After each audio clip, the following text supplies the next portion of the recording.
കിട്ടിയാൽ ഉടനെ തന്നെ ഇത്തരത്തിൽ തന്നെ ചെല്ലണമെന്ന് നബിയുനാ റസൂലുള്ളാഹി. അല്ലാഹു തൗഫീഖ് തരട്ടെ, അല്ലാഹു തൗഫീഖ് തരട്ടെ.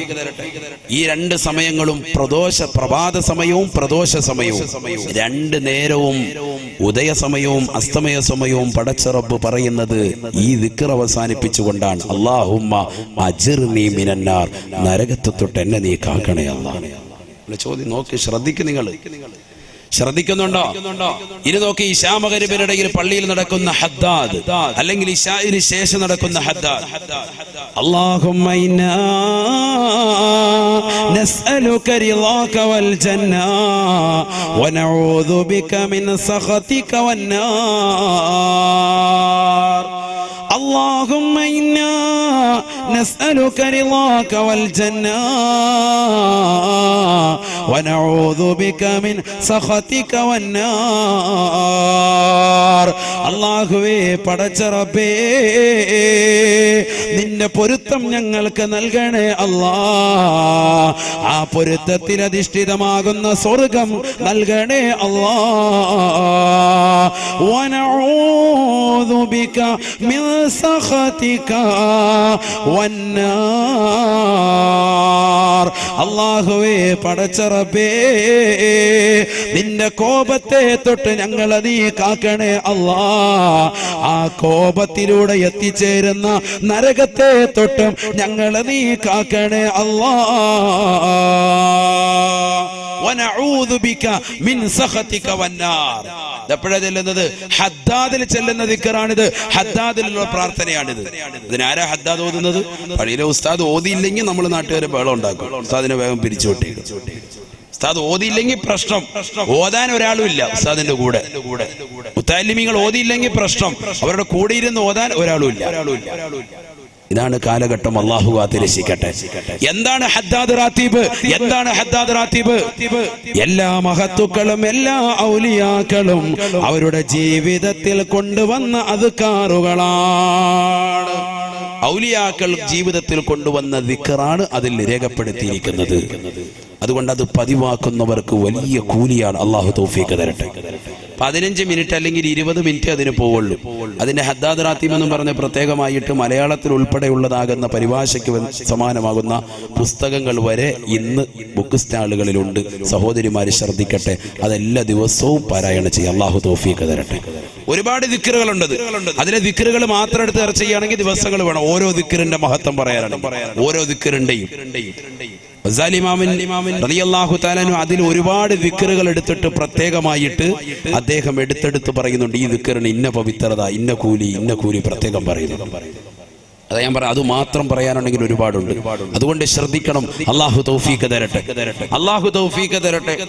ഹദ്ദാദ് റാത്തീബ് ജീവിതത്തിൽ എപ്പോഴും നമ്മൾ പതിവാക്കണം. മോമിനീങ്ങൾ, അല്ലാഹു തൗഫീഖ് തരട്ടെ. ഇനി എന്നാ നമ്മൾ അമൽ ചെയ്യുക? കുറഞ്ഞ സമയമേ നമുക്ക് മുന്നിലുള്ളൂ. നമ്മുടെ പ്രായം വല്ലാതെ എത്തിച്ചേർന്നിരിക്കുന്നു. ഹബീബ് റസൂലുള്ളാഹി സ്വല്ലല്ലാഹു അലൈഹി വസല്ലമ തങ്ങൾ പറഞ്ഞു, അഅ്മാറു ഉമ്മത്തി മാ ബൈന 60 വ 70.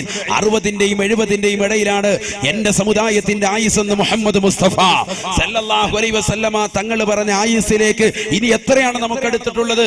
എന്റെ മുന്നിലിരിക്കുന്നവർ 20ഉം 30ഉം 40ഉം 50ഉം 60ഉം 70ഉം എത്തിയവരില്ലേ? മരണത്തിലേക്ക് നമ്മൾ അടുത്തുകൊണ്ടിരിക്കുകയാണ്. പ്രവാചകൻ പറഞ്ഞ ആയുസ്സിലേക്ക് ഇനി നമ്മൾ വളരെ തുച്ഛം മാത്രമാണ്. ഇനി എന്നാണ് അമൽ ചെയ്യുക?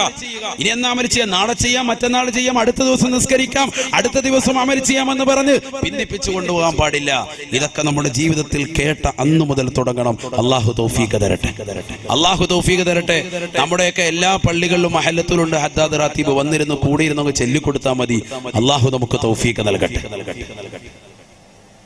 അതിലുള്ള ചോദ്യമാണ്, അതിലുള്ള ശരണം തേടലാണ് നരകത്തെ തൊട്ടുള്ള കാവലും സ്വർഗം ചോദിക്കലും. അത് മനസ്സിലാക്കാൻ അല്ലാഹു തൗഫീഖ് തരട്ടെ. എന്താണ് നരകത്തെ ഇത്രമേൽ എടുത്തുകൊണ്ട് ചോദിക്കുന്നത്? ഇനി നിങ്ങൾ നോക്ക്, ജുമാഅയ്ക്ക് പള്ളി പോയാൽ അവിടെയും നമ്മൾ കേൾക്കുന്നത് എന്താ? മെയിനായിട്ട് അല്ലാഹുമ്മ അജിർനാ മിനന്നാർ. അത് ദുആ രക്കാത്ത ഒരു മെമ്പറും ഉണ്ടാവൂല. എന്താണ് നരകത്തെ ഇത്രത്തോളം എടുത്തു പറയാനുള്ള കാരണം? ഇത്രത്തോളം എടുത്തു പറയാനുള്ള കാരണം നരകം അത്രമേൽ പ്രധാനമാണ്. അതിനെ തൊട്ട് സൂക്ഷിച്ചേ പറ്റൂ.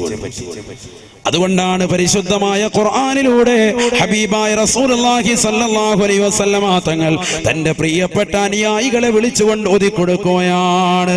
ബിസ്മില്ലാഹിർ റഹ്മാനിർ റഹീം. യാ അയ്യുഹല്ലദീന ആമനൂ ഖൂ അൻഫുസകും വഅഹ്ലീകും നാറാ وقودها الناس والحجارة عليها ملائكة غلاظ شداد لا يعصون الله ما أمرهم ويفعلون ما يؤمرون. അല്ലയോ മുഅ്മിനീങ്ങളെ, അല്ലയോ വിശ്വാസികളെ, അല്ലാഹു സുബ്ഹാനഹു വ തആല എടുത്തു വിളിക്കുന്നത് മുഅ്മിനീങ്ങളെയാണ്. യാ അയ്യുഹന്നാസ്, അല്ലയോ ജനങ്ങളെ എന്ന് വിളിച്ചില്ല. നരകത്തെ കുറിച്ച് പറഞ്ഞപ്പോൾ അല്ലാഹു, അതേ സമയത്ത് ഖിയാമത്ത് നാളിന്റെ സംഭവത്തെ കുറിച്ച് പറഞ്ഞപ്പോൾ സൂറത്തുൽ ഹജ്ജിലൂടെ അല്ലാഹു ഓർമ്മപ്പെടുത്തി യാ അയ്യുഹന്നാസ്, അല്ലയോ ജനങ്ങളെ. എല്ലാവരെയും ബാധിക്കുന്ന സംഗതിയാണത്. നരകത്തെ തൊട്ട് കാക്കാൻ വേണ്ടി അള്ളാഹു മുഅ്മിനീങ്ങളെ പ്രത്യേകമായിട്ട് വിളിക്കുക. നിങ്ങൾ പ്രത്യേകം ശ്രദ്ധിക്കണം കേട്ടോ. മുഅ്മിനീങ്ങൾ എന്ന് പറഞ്ഞാരാ? അള്ളാഹുവിനെ കൊണ്ട്, അന്ത്യദിനത്തെ കൊണ്ട്, റസൂലിനെ കൊണ്ട്, കിതാബുകളെ കൊണ്ടൊക്കെ വിശ്വസിച്ചവർക്കാണ് മുഅ്മിനീങ്ങൾ എന്ന് പറയുന്നത്. നമ്മൾ വിശ്വസിച്ചു എന്ന് പറയുന്നു, ആ വിശ്വാസത്തിനനുസരിച്ചുള്ള പ്രവർത്തനം നമ്മളില്ല. അള്ളാഹു കാത്തിരിക്കട്ടെ. വിശ്വസിച്ചതാകുന്ന മുഅ്മിനീങ്ങളെ വിളിച്ചുകൊണ്ട് അള്ളാഹു പറയാ, യാ അയ്യുഹല്ലദീന ആമനൂ ഖൂ അൻഫുസകും വഅഹ്ലീകും നാറാ. അല്ലയോ മുഅ്മിനീങ്ങളെ, നിങ്ങൾ നിങ്ങളുടെ സ്വന്തം ശരീരത്തെ നരകത്തെ തൊട്ട് കാക്കണേ, നരകത്തെ തൊട്ട് സൂക്ഷിക്കണേ. വഅഹ്ലീകും, നിങ്ങൾ മാത്രം രക്ഷപ്പെട്ടാൽ പോരാ. മുഅ്മിനീങ്ങളെ, നിങ്ങളുടെ മക്കളെയും നിങ്ങളുടെ സന്താനങ്ങളെയും നിങ്ങളുടെ ഭാര്യയെയും ഭർത്താവിനെയും ഓരോരുത്തരെയും രക്ഷിക്കണേ. വിശുദ്ധ ഖുർആൻ അല്ലാഹു എന്തിനെങ്ങനെ എടുത്തു പറഞ്ഞത്? വഅഹ്ലീകും, നിങ്ങളുടെ കുടുംബത്തെ എന്ന് അല്ലാഹു എന്തിനെ എടുത്തു പറഞ്ഞത്? ഉലമാക്കൾ തഫ്സീറുകൾ വിശദീകരിക്കുന്നു. പ്രത്യേകമായി എടുത്തു പറയാനുള്ള കാരണം സ്വന്തം ശരീരവും അതുപോലെ തന്നെ സ്വന്തം കുടുംബവും നരകത്തിനു വേണ്ടി അഥവാ നരകത്തോട് കിട്ടാൻ വേണ്ടി മത്സരിക്കുന്നവരായിരിക്കും. അങ്ങോട്ടായിരിക്കും ചായ ഉണ്ടാവുക. സ്വന്തവും അതുപോലെ തന്നെ അവന്റെ കുടുംബവും. നാട്ടുകാരെ മുഴുവനും നമ്മൾ നന്നാക്കാൻ പോകും. ചില ചെറുപ്പക്കാരെ കണ്ടിട്ടില്ല, വൈകുന്നേരം ആകുമ്പോഴത്തേക്കും ഇശാ കഴിഞ്ഞ് 10 മണിയായാലും റോഡിൽ ഇങ്ങനെ പോസ്റ്റ് മറച്ചിട്ടിട്ട് അവിടെ ഇങ്ങനെ മുഖത്തിങ്ങനെ ഇരിക്കായിരിക്കും. നാട്ടുകാര് അതെങ്കിലും ഒരു പെണ്ണങ്ങോട്ട് പോകുന്ന കണ്ടാൽ ഉടനെ ആ പെണ്ണിന്റെ പേരെഴുതി വെക്കും. തൊട്ടുപുറകെ ഒരു ചെറുപ്പക്കാരൻ പോയാൽ ഇവര് തമ്മിൽ ബന്ധമാണ്, കണക്ഷനാണെന്ന് പറഞ്ഞ് നാട്ടുകാർക്ക് മുഴുവൻ ഫേസ്ബുക്കിലും വാട്സാപ്പിലും ഇടും. ഇതേ സമയത്ത് ഇവന്റെ ഭാര്യ വല്ലവന്റെ കൂടെ പോയോ എന്നുള്ളത് പ്രത്യേകമായി അന്വേഷിക്കേണ്ടിയിരിക്കുന്നു. 11:30 ആയാലും ഇവൻ വീട്ടിൽ പോകില്ല, റോഡിൽ ഇങ്ങനെ കറങ്ങി നിൽക്കാം. ഇങ്ങനത്തെ ആളുകൾ അല്ലാഹു കാത്തിരക്ഷിക്കട്ടെ. അപ്പൊ സ്വന്തം കുടുംബത്തെ നമ്മൾ വളരെയേറെ ശ്രദ്ധിക്കണം. സ്വന്തം കുടുംബത്തെ വളരെയേറെ ശ്രദ്ധിക്കണം. ഈ കാലഘട്ടം എന്ന് പറയുന്നത് ഫിത്നയുടെ കാലഘട്ടമാണ്. ഫിത്നയുടെ കാലഘട്ടമാണ്. ഭൗതികതയോടുള്ള അമിതമാകുന്ന ഭ്രമം മനുഷ്യർക്കിടയിൽ ഉണ്ടാകുന്ന കാലഘട്ടമാണ് ഈ കാലഘട്ടം. നബിയുനാ റസൂലുള്ളാഹി അത് നമ്മൾ മാറ്റിയെടുക്കണം. അല്ലാഹു തൗഫീഖ് തരട്ടെ. ഹബീബായ റസൂലുള്ളാഹി സ്വല്ലല്ലാഹു അലൈഹി വസല്ലം തന്റെ പ്രിയപ്പെട്ട അനുയായിയായ അബൂദറുൽ ഗിഫാരി റളിയല്ലാഹു തആല അൻഹുമായി പ്രവാചകൻ ഒരു യാത്ര പോവുകയാണ്. ഫസ്തഖബലനാ ഉഹദ്, ഞങ്ങൾ നടന്നു പോകുമ്പോൾ ഉഹദ് മല ഞങ്ങൾക്ക് അരികിൽ വന്നു. അഥവാ ഉഹദ് മലയുടെ താഴ്വാരത്ത് കൂടിയാണ് ഞങ്ങളുടെ യാത്ര. ഹബീബായ നബി തങ്ങൾ അബൂദറുൽ ഗിഫാരി തങ്ങൾ പറയുകയാണ്, നബി തങ്ങൾ എന്നെ വിളിച്ചു വിളിച്ചിട്ട് ചോദിച്ചു, യാ അബൂദർ അറഅയ്ത ഹാദിഹിൽ ജിബാൽ, അബൂദറേ അബൂദറേ, ഈ പർവ്വതം നീ ദർശിക്കുന്നുണ്ടോ? ഈ പർവ്വതം നീ കാണുന്നുണ്ടോ അബൂദറേ? അബൂദർ ഗിഫാരി റളിയല്ലാഹു തആല അൻഹു ഹബീബായ റസൂലുള്ളാഹി സ്വല്ലല്ലാഹു അലൈഹി വസല്ലമ തങ്ങളുടെ ചോദ്യത്തിന് മറുപടി കൊടുത്തുകൊണ്ട് പറയുകയാ, ലബൈക യാ റസൂലല്ലാഹ്, നഅം യാ ഹബീബല്ലാഹ്, എന്റെ തൊട്ടടുത്തുള്ളതാകുന്ന യുഹദ് മല എനിക്ക് നല്ലതുപോലെ കാണാം നബിയേ. അബൂദർ ഗിഫാരി തങ്ങൾ പറയുകയാ, എന്റെ അടുത്തുള്ള പർവ്വതം കാണാമോ എന്ന് നബി തങ്ങൾ എടുത്ത് ചോദിച്ചതിൽ നിന്ന് എനിക്ക് മനസ്സിലായി നബി തങ്ങൾ എന്തോ ഗൗരവമുള്ള കാര്യം പറയാൻ പോവുകയാണ്. ഞാൻ എന്റെ കർണപുടം സാഗൂതം പ്രവാചകനിലേക്ക് ശ്രദ്ധ ചെലുത്തിക്കൊണ്ടിരിക്കുമ്പോ ഹബീബായ നബി തങ്ങൾ എന്നോട് പറഞ്ഞു, യാ അബൂദർ, അബൂദറേ അബൂദറേ, ഈ കാണുന്ന ഉഹദ് മല മുഴുവനും സ്വർണത്തിന്റെ മലയാക്കി നിധി കുമ്പാരമാക്കി എനിക്ക് ജിബ്രീൽ നൽകാമെന്ന് വാഗ്ദാനം ചെയ്തിട്ടുള്ളതാ. ആ വഅദ ഞാൻ തള്ളിക്കളഞ്ഞു അബൂദറേ. എനിക്കത് സന്തോഷമില്ല, സന്തോഷമില്ല.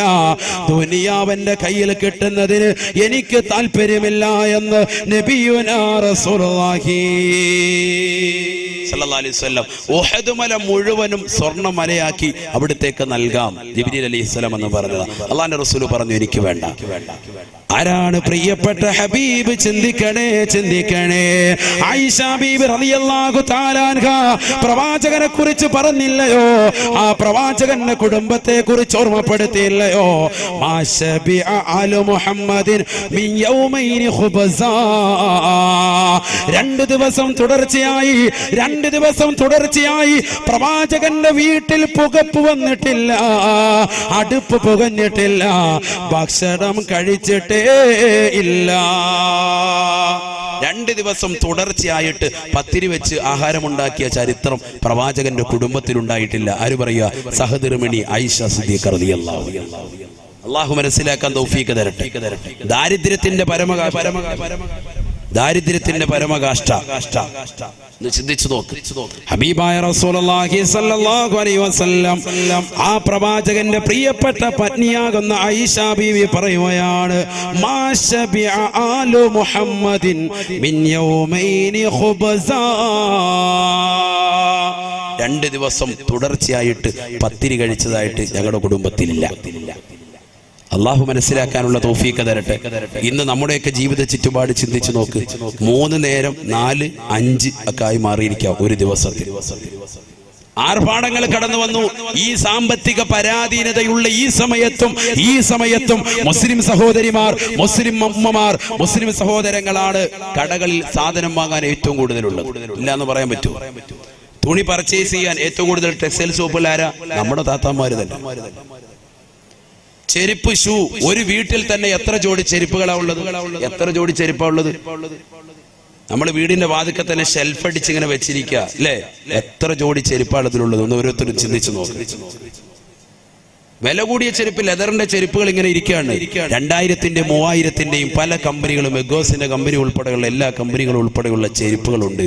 ഇതൊക്കെ 1-2 പ്രാവശ്യം ഇട്ടിട്ട് മാറ്റി അങ്ങനെ വെച്ചിരിക്കുക. ആരും ഉപയോഗിക്കുന്നില്ല, ആർക്കും കൊടുക്കൂല. പഴയ ഡ്രസ്സുകളൊക്കെ പഴയ കാലത്തിൽ കൊച്ചാപ്പാട മക്കൾ, ഇളാപ്പാട മക്കൾ, മുത്താപ്പാട മക്കൾ ഇന്നതൊക്കെ വലിയ കുറച്ചില്ല. അത് വാങ്ങുന്നത് കുറച്ചിലായി മാറിയില്ല.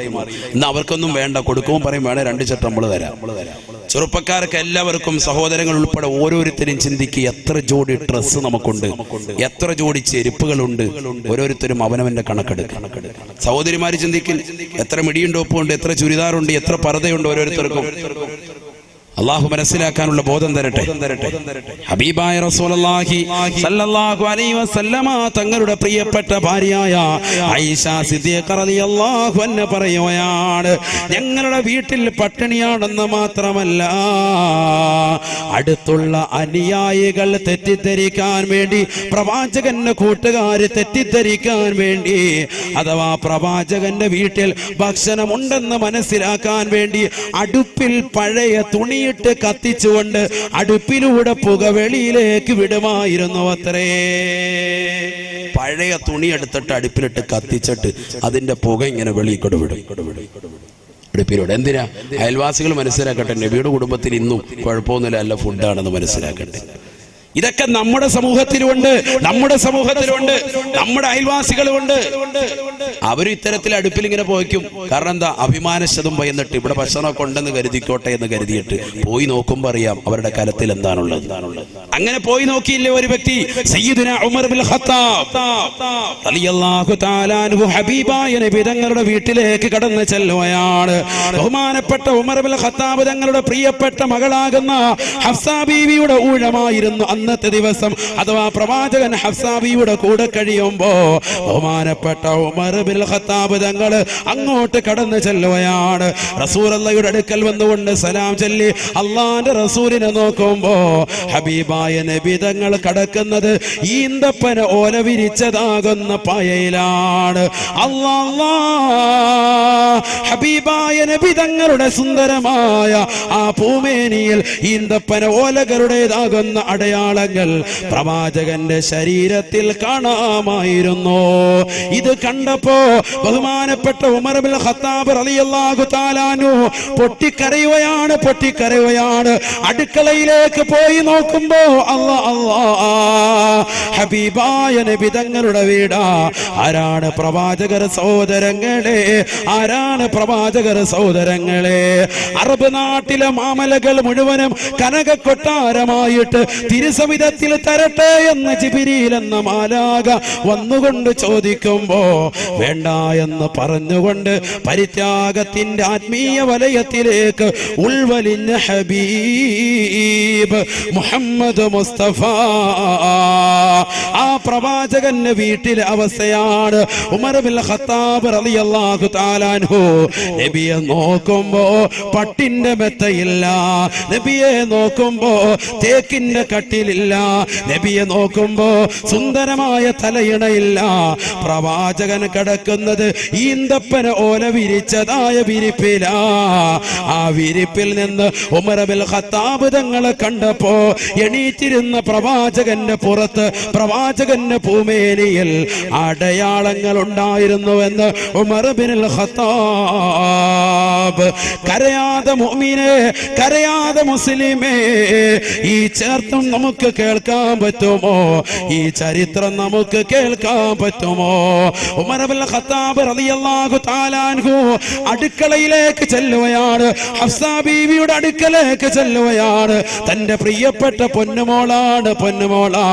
മകൾ എന്താണ് ഭർത്താവിന് വെച്ചു കൊടുക്കുന്നതെന്ന് നോക്കാൻ ചെന്നപ്പോ ആ വീട്ടിലുള്ളത് അല്പം ശഈർ മാത്രമാണ്, അല്പം തൊലി ഗോതമ്പ് മാത്രമാണ്. ആർക്കും വേണ്ടാത്ത ചണ്ടിയാകുന്ന തൊലി ഗോതമ്പ് മാത്രമാണ് ആ വീടിന്റെ മൂലയിൽ അല്പം കണ്ടത്. അത് കണ്ടപ്പോ ഉമർ ബിൻ ഖത്താബ് തങ്ങൾക്ക് സഹിച്ചില്ല.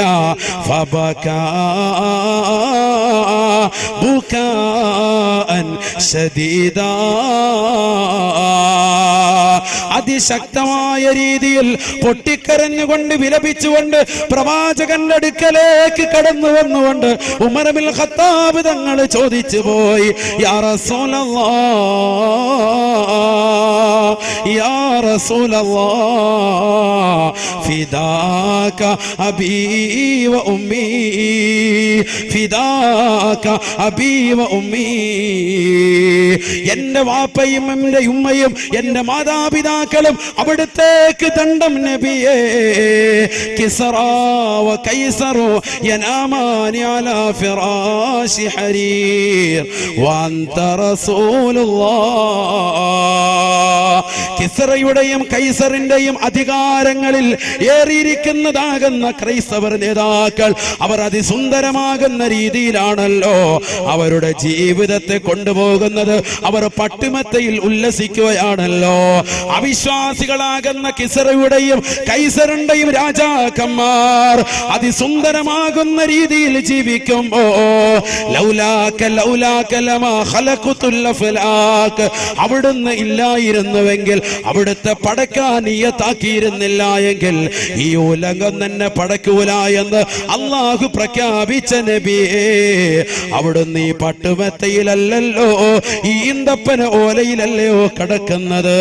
ഇതെനിക്ക് സഹിക്കുന്നില്ല എന്ന് ഉമർ ഇബ്നുൽ ഖത്താബ് തങ്ങളെന്ന പ്രവാചക പ്രേമി പറഞ്ഞു പോയപ്പോ ഹബീബായ നബി തങ്ങള് ഉമർ ഇബ്നുൽ ഖത്താബ് തങ്ങളെ ചേർത്ത് പിടിച്ചുകൊണ്ട് പൊട്ടിക്കരയുന്ന ഉമറിന്റെ കാതിനോട് പറയുകയാ, ഉലൈക ഖൗമുൻ ഉജ്ജിലത് ലഹും സവാബു ദുനിയാ വലനൽ ആഖിറ വലനൽ ആഖിറ. എന്റെ മുന്നിലിരിക്കുന്ന അഴീക്കോടുള്ള എത്രയെത്ര ഉമ്മമാർക്ക് ഇതുപോലെ കഥകൾ പറയാനുണ്ടാവും. ഉസ്താദേ, വീട്ടിൽ പട്ടിണിയാണ്, ദാരിദ്ര്യമാണ്, പ്രയാസമാണ്, ദുഃഖമാണ്, വിരഹമാണ്, നൊമ്പരമാണ്. എത്ര ദിവസങ്ങളായി മാന്യമായൊരു മാംസാഹാരം കഴിച്ച വീട് ഒരു പക്ഷേ അഴീക്കോട് പല വീട്ടിലും കാണൂല. പക്ഷെ ദീനിനെ സ്നേഹിക്കുന്നവരാണ്, ആലിമീങ്ങളെ സ്നേഹിക്കുന്നവരാണ്, മുത്തഅല്ലിമീങ്ങളെ സ്നേഹിക്കുന്നവരാണ്, അവർക്ക് ഭക്ഷണം കൊടുക്കാൻ മനസ്സുള്ളവരാണ്, അവരോട് ഐക്യദാർഢ്യം പ്രഖ്യാപിക്കുന്നവരാണ്. പാവപ്പെട്ടതാകുന്ന മാലിക് ബിൻ ദീനാർ ട്രസ്റ്റിൻ്റെതാകുന്ന യുവാക്കൾക്ക് പിന്തുണയായി മനസ്സുകൊണ്ട് ശരീരം കൊണ്ട് സാമ്പത്തികമായി നിലനിൽക്കുന്നതാകുന്ന ജനങ്ങളെ, എന്റെ പ്രിയപ്പെട്ട ഉമ്മമാരെ, പഠിക്കണേ. ഹബീബായ നബി തങ്ങളുടെ വീട്ടിലുള്ള പട്ടിണിയാണ്, പ്രവാചകന്റെ വീട്ടിലെ നൊമ്പരമാ. ഉമർ ഇബ്നുൽ ഖത്താബ് തങ്ങളോട് നബി തങ്ങൾ പറഞ്ഞു പോയി, ഉമറേ ഉലൈക ഖൗമുൻ ഉജ്ജിലത് ലഹും സവാബു ദുനിയാ. ഭൗതികമാകുന്ന ജീവിതത്തിന്റെ ആഡംബര തുന്തലത്തിൽ അവർക്ക് അല്ലാഹു സുബ്ഹാനഹു വ തആല കൊടുത്തുപോയി ഉമറേ, അവർക്ക് ആഖിറമില്ല ഉമറേ. കേസറയുടെയും കൈസറിന്റെയും അധികാരങ്ങൾ ഏറിയിരിക്കുന്നവർക്ക് ആഖിറമില്ല ഉമറേ. വലനൽ ആഖിറ വലനൽ ആഖിറ. ഉമറേ, ദാരിദ്ര്യത്തിൽ അമർന്നിരിക്കുന്ന നമുക്കുണ്ടല്ലോ, അഥവാ മുസ്ലിമീങ്ങൾക്കുണ്ടല്ലോ, അഴീക്കോടുള്ള ഉമ്മ, അഴീക്കോടുള്ള ഉപ്പ, സന്തോഷിക്കണേ. സമ്പത്ത് കുറയുന്നതിൽ നമ്മൾ പരിഭവം പറയേണ്ടതില്ല, നമ്മൾ പ്രയാസപ്പെടേണ്ടതില്ല. നബി പറയുകയാണ്, വലനൽ ആഖിറ. സാമ്പത്തിക പരാധീന അനുഭവിക്കുന്നതാകുന്ന മുസ്ലിമീങ്ങളെ റസൂലുള്ള പഠിപ്പിക്കുകയാ, വലനൽ ആഖിറ, നമുക്കാണ് സ്വർഗമുള്ളതെന്ന് നബിയുനാ റസൂലുള്ളാഹി സല്ലല്ലാഹു അലൈഹി വസല്ലം. അല്ലാഹു തൗഫീഖ് തരട്ടെ. എന്നോട് ഒരുപാട് ആളുകൾ, പ്രത്യേകിച്ച് സഹോദരിമാരുടെ ഭാഗത്ത് നിന്ന് കഴിഞ്ഞ വർഷം വന്നതിന് ശേഷം ഒരുപാട് സഹോദരിമാര് കരഞ്ഞുകൊണ്ട് പറഞ്ഞത് ദാരിദ്ര്യത്തിന്റെ വിഷയം. വളരെ ബുദ്ധിമുട്ട്, സഹോദരങ്ങളാണെങ്കിൽ കച്ചവടമില്ല, പ്രയാസമില്ല. പക്ഷെ എന്നാൽ അതേപോലെ തന്നെ ഒരുപാട് ആളുകൾ വിളിച്ചിട്ടും പറഞ്ഞു, ഉസ്താദ് എന്ന ലാ ഹൗല എന്ന ദിക്ർ ഞങ്ങൾ ചെല്ലിയിട്ട് ഒരുപാട് പ്രയാസങ്ങൾ മാറിയിട്ടുണ്ട്. അല്ലാഹു തൗഫീഖ് തരട്ടെ. ഒരുപാട് പ്രശ്നങ്ങൾ മാറിയിട്ടുണ്ട്. ഞങ്ങളൊക്കെ കടലുകൊണ്ട് ജീവിക്കുന്ന ആളുകളാണ്, കൂലിപ്പണിക്കാരായ ആളുകളുണ്ട്, അവർക്കൊക്കെ റാഹത്ത് കിട്ടിയിട്ടുണ്ട് ലാ ഹൗല എന്ന ദിക്ർ. അത് ഞാൻ പറഞ്ഞതല്ല, ആര് പറഞ്ഞതാ? ബഹുമാനപ്പെട്ട റസൂലുള്ളാഹി. ലാ ഹൗല കൻസും മിൻ കുനൂസിൽ ജന്ന, സ്വർഗ്ഗത്തിൽപ്പെട്ട നിധിയാണ് എന്ന് മുഹമ്മദ് റസൂലുള്ളാഹി. അത് അനുഭവിച്ചറിയണം എന്ന് പറഞ്ഞാൽ ചെല്ലി അറിഞ്ഞാലേ അറിയുള്ളൂ. തഴവ ഉസ്താദിന്റെ ഭാഷയിൽ പറഞ്ഞാൽ അതൊരു ലേഹ്യമാണ്, ഇത് ഡെയിലി കഴിക്കേണ്ട ലേഹ്യവുമാണ്, മുടങ്ങാതെ കഴിക്കേണ്ടതാകുന്ന ലേഖ്യാണ്. അല്ലാഹു തൗഫീഖ് തരട്ടെ. ജീവിതം എപ്പോഴും സ്റ്റൈലാ, അതിനൊരു ശക്കുമിൽ ഒരിക്കലും ചിട്ട തെറ്റിപ്പോവരുതേ, അലസതയാൽ ഒഴിക്കരുതേ. ഒറ്റ ദിവസം മുടങ്ങാതെ ചെല്ലുക. എങ്ങനെ ചെല്ലണ്ട? ഞാൻ അതിന് കൈതും കൂടി പറഞ്ഞിരുന്നു. ഷർത്ത് എന്ത്? ബിസ്മി ചേർത്തിട്ട് ചെല്ലണം. ബിസ്മില്ലാഹിർ റഹ്മാനിർ റഹീം. അതിനോട് ചേർക്കാൻ വേണ്ടി ഒരു വാവും കൂടി, വലാ ഹൗല വലാ ഖുവത ഇല്ലാ ബില്ലാഹിൽ അലിയ്യിൽ. അത് 101 പ്രാവശ്യം ചെല്ലുന്ന ആളുകൾ എത്ര പേരുണ്ടെന്ന് കൈവക്കിക്ക്. നിത്യമാക്കിയ ആളുകൾ കഴിഞ്ഞ വർഷം മുതൽ അള്ളാഹുവിനെ നമ്മുടെ ജീവിതത്തിൽ അത് മുടങ്ങാതെ ചെല്ലാൻ അള്ളാഹു തൗഫീഖ് തരട്ടെ. ഒരുപാട് സഹോദരിമാർ അത് ചെല്ലുന്നുണ്ട്. ചെല്ലിയത് കാരണമായിട്ട് ദാരിദ്ര്യം നീങ്ങിയത് ഒരുപാട് പേര് എന്നെ വിളിച്ചു പറഞ്ഞിട്ടുണ്ട്. ഒരുപാട് ആളുകൾ. വീടില്ലാത്തൊരു സഹോദരി, നമ്മുടെ ഈ സംഘടനയിൽപ്പെട്ട ഒരു സഹോദരന്റെ സഹോദരി കൂടിയാണ്. വീടില്ലാത്തൊരു സഹോദരി ഈ ദിക്ർ പറഞ്ഞു കൊടുത്തു. അവരത് ചെല്ലി 6 മാസം കൊണ്ട് റബീഉൽ അവ്വൽ ഈ കഴിഞ്ഞ മാസത്തിൽ അവർ കുടിയിരിക്കൽ നടത്തി വീട്ടിൽ കയറി താമസിച്ചു. അള്ളാഹു നമുക്കതിനുള്ള സൗഭാഗ്യം തരട്ടെ. വീടില്ലാത്ത ഒരുപാട് ആളുകളുണ്ട്. അള്ളാഹു നമുക്ക് ഹൈറായ വീട് നൽകി അനുഗ്രഹിക്കട്ടെ. പക്ഷെ നമ്മുടെ ജീവിതത്തിൽ കുറച്ച് ചിട്ടകൾ കൊണ്ടുവരണം. കുറച്ച് ചിട്ടകൾ കൊണ്ടുവന്നേ പറ്റൂ. അലസമായിട്ടുള്ള ജീവിതം പോരാ. കടന്നങ്ങ് ഉറങ്ങുക. സുബഹിക്ക് ശേഷം അങ്ങനെ കടന്നുറങ്ങുകയാണ്. ഒരു ബോധമില്ല. സുബഹി നമസ്കാരം പോലും ഇല്ല. ബറക്കത്ത് കെട്ടവനായിരിക്കണമെങ്കിലേ സുബഹിക്ക് ശേഷം ഉറങ്ങ് പരമസുഖത്തിലേ.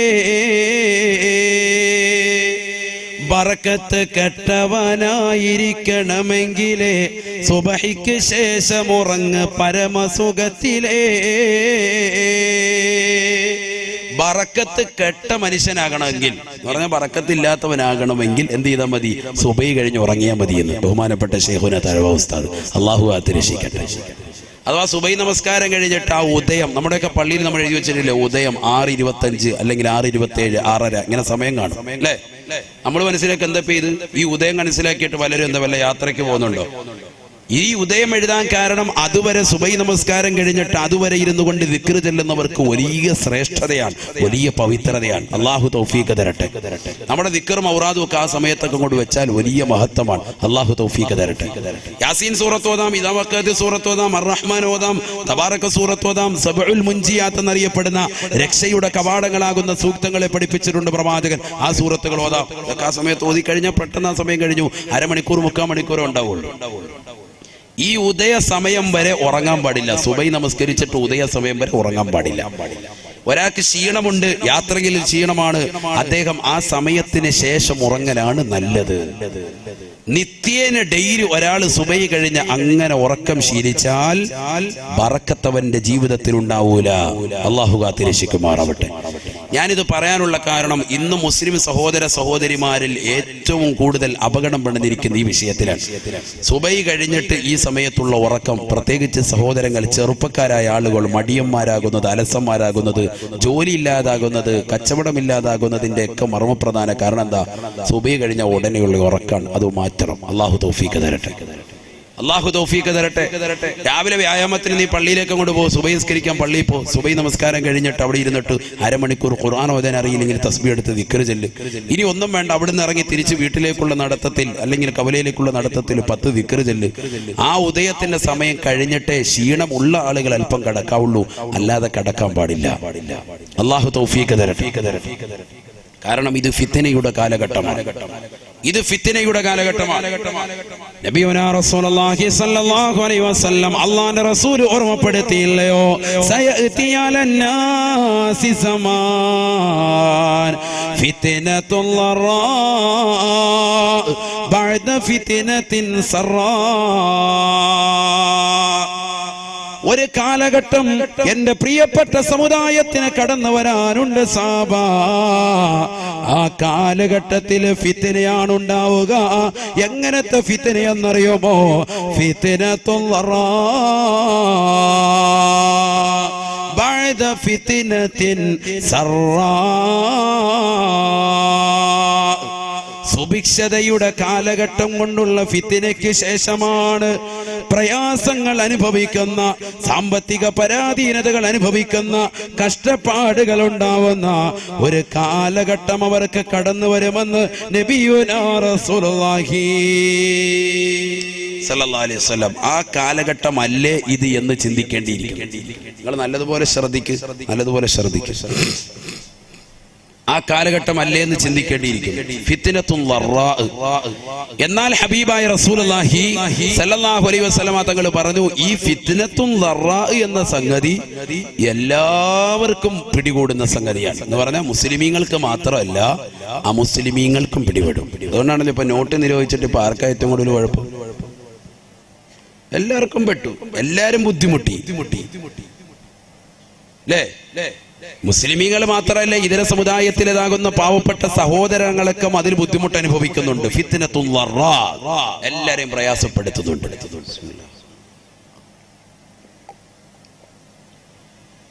ഇപ്പൊ ന്യൂ ഇയറിന്റെ തന്നെ വാർത്ത എന്താ? പെട്രോളിനും ഡീസലിനും വില കൂട്ടി. ഫിത്നത്തുൽ ളറാ ആണത്. എല്ലാവർക്കും ഫിത്നയാണ് മൊത്തത്തിൽ. സാമ്പത്തിക ബുദ്ധിമുട്ട്, കൺസ്ട്രക്ഷൻ വർക്കുമായി മുന്നോട്ട് പോയവർക്ക് അതിന്റെ പ്രയാസം. അതുപോലെ തന്നെ വീട് എടുക്കാൻ വേണ്ടി ജോലിക്കാര് പണി അന്വേഷിച്ചുകൊണ്ട് എത്രയോ സഹോദരങ്ങളാണ്. ബംഗാളികളൊക്കെ നാട്ടിൽ നിന്ന് അങ്ങോട്ട് തിരിച്ചു പോവാൻ, റിട്ടേൺ പോവാൻ. മുമ്പ് ബംഗാളികൾ ലീവിന് പോയിക്കൊണ്ടിരുന്നത് നമ്മുടെ നാട്ടിൽ നിന്ന് ആന്ധ്രാപ്രദേശത്തിലേക്ക് ബസ് പിടിച്ച്, ടൂറിസ്റ്റ് ബസ് പിടിച്ച് AC പിടിപ്പിച്ചിട്ട്, AC ഉള്ള ബസ്സിൽ പിടിപ്പിച്ച് അതിൽ യാഹത്തായിട്ട് യാത്ര ചെയ്തു. 3 ലക്ഷം രൂപയാണ് ബസ്സിന് കൂലി കൊടുത്തത്. 3 ലക്ഷം രൂപ. കോട്ടയത്ത് നിന്ന് യാത്ര പോയതാണ്, നമ്മുടെ നാട്ടിലെ കുമ്മനത്ത് നിന്ന് യാത്ര പോയതാണ്. ഞാനത് പറയാൻ കാരണം നമ്മുടെ ഒരു സഹോദരനാണ് അതുമായി ബന്ധപ്പെട്ടത് കൊടുത്തത്, എല്ലാം കറക്റ്റ് ചെയ്ത് കൊടുത്തത് കൊണ്ടാണ്.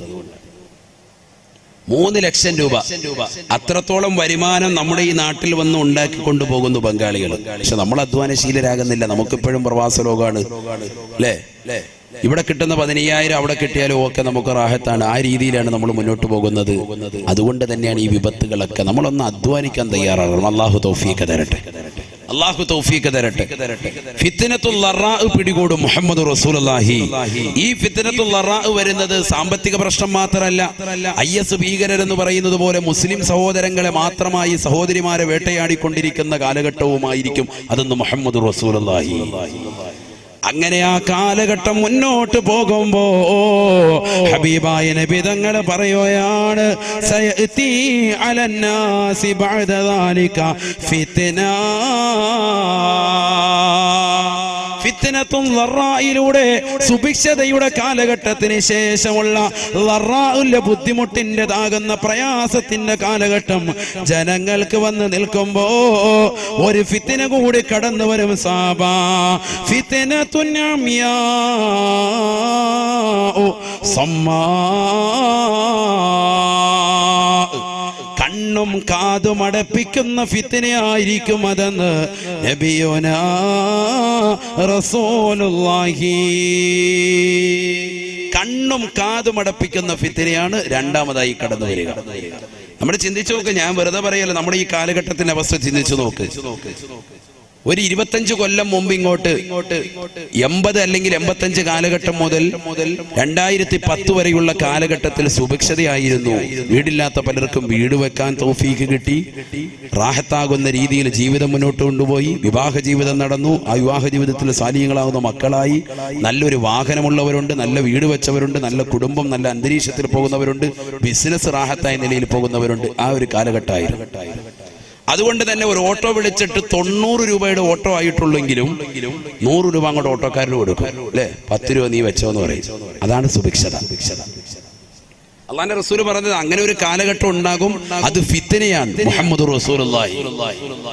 സുഭിക്ഷതയുടെ ഒരു കാലഘട്ടത്തിന് ശേഷം പിന്നീട് വരുന്നതാണ് ഫിത്നത്തുൽ ളറാ, ബുദ്ധിമുട്ടുള്ള കാലഘട്ടം. മുഹമ്മദ് റസൂലുള്ളാഹി അല്ലേ? ഞാൻ പറഞ്ഞത് വെറുതെ അല്ല. എത്ര ജോഡി ചെരുപ്പ്, എത്ര ജോഡി ഡ്രസ്സുകൾ സുഭിക്ഷതയായിരുന്നു. എവിടെ നോക്കിയാലും ആഹാരം ഇഷ്ടം പോലെ വാരി വിതറുകയാണ്.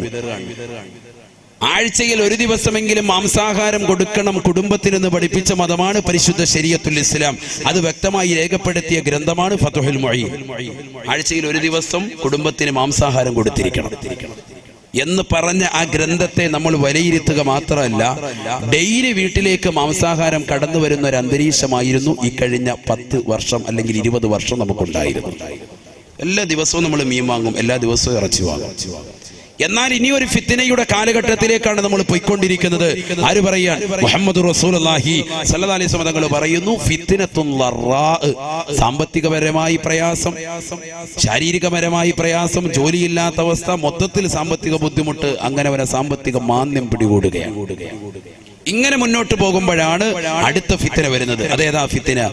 ഫിത്നത്തുൻ അമിയാ സമ്മാ,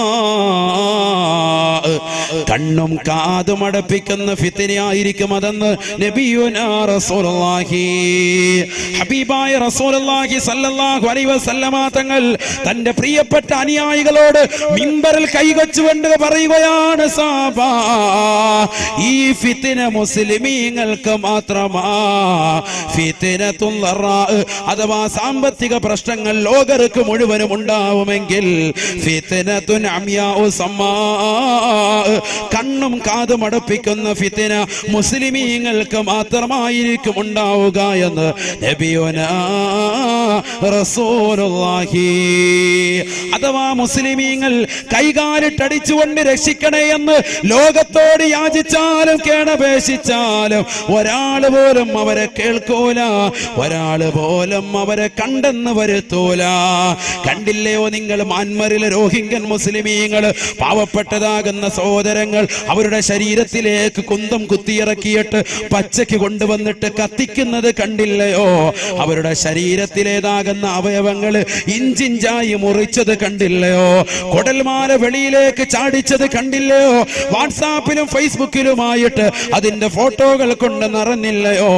മുസ്ലിമേ മുസ്ലിമേ, ആ പാവപ്പെട്ടതാകുന്ന മുസ്ലിമീങ്ങൾ അവരെ സഹായം അപേക്ഷിച്ചിട്ട് പോലും ഒരറബ് ലീഗ് അവരെ സഹായിക്കാനില്ല, ഒരൈക്യരാഷ്ട്ര സഭ അവരെ തിരിഞ്ഞു നോക്കാനില്ല, ഒരു ആള് പോലും ആ പാവപ്പെട്ട മുസ്ലിമീങ്ങളുടെ രോദനം കേൾക്കാൻ ഇല്ലേ ഇല്ല. ഇതാണ് പ്രവാചകൻ പറഞ്ഞത്. ഒരു കാലഘട്ടം കടന്നു വരും സാബാ, ഫിത്നത്തുൻ അംയാഉ സമ്മാ, കണ്ണും കാതും അടപ്പിക്കുന്ന ഫിത്നയായിരിക്കും അത്. അന്ന് മുഅ്മിനീങ്ങൾ വിളിച്ച് കേണപേക്ഷിച്ചാലും ഒരാൾ പോലും രക്ഷയ്ക്ക് വരൂല എന്ന് നബിയുനാ റസൂലുള്ളാഹി സ്വല്ലല്ലാഹു അലൈഹി വസല്ലം. അല്ലാഹുവിന്റെ റസൂൽ പറയാ, ഫൈദാ ഖീല ഇൻഖലത് തമാദത്, ഫൈദാ ഖീല ഇൻഖലത് തമാദത്. പലരും പറയും ആ പ്രശ്നമൊക്കെ തീർന്നു, കെട്ടടങ്ങി, IS ഭീകരെന്നുള്ള വർത്താനമൊക്കെ ഇപ്പൊ ഇല്ല എന്നൊക്കെ പറയും. പക്ഷേ തമാദത്ത് അതിങ്ങോട്ട് പറഞ്ഞു തീരേണ്ട താമസം അത് നീണ്ടു നീണ്ടു കിടക്കും. മുഹമ്മദ് റസൂലുള്ളാഹി.